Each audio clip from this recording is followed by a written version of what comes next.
Assalamualaikum warahmatullahi wabarakatuh. Hari ini saya ingin menyampaikan perkembangan vaksin COVID-19.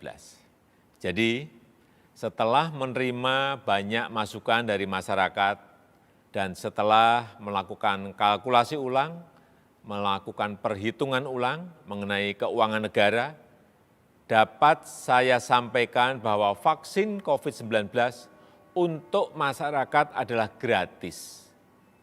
Sekali lagi, gratis, tidak dikenakan biaya sama sekali.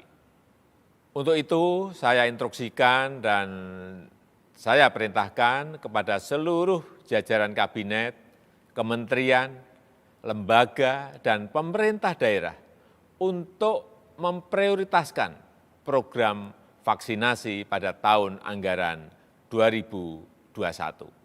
Saya juga menginstruksikan dan memerintahkan kepada Menteri Keuangan untuk memprioritaskan dan merealokasi dari anggaran lain terkait ketersediaan dan vaksinasi secara gratis ini, sehingga tidak ada alasan bagi masyarakat untuk tidak mendapatkan vaksin.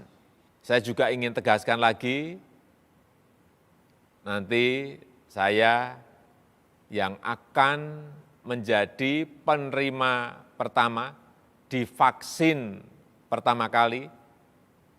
Hal ini untuk memberikan kepercayaan dan keyakinan kepada masyarakat bahwa vaksin yang digunakan aman. Terakhir, saya ingatkan agar masyarakat terus berdisiplin menjalankan 3M, menggunakan masker, menjaga jarak, mencuci tangan, untuk kebaikan kita semuanya. Terima kasih.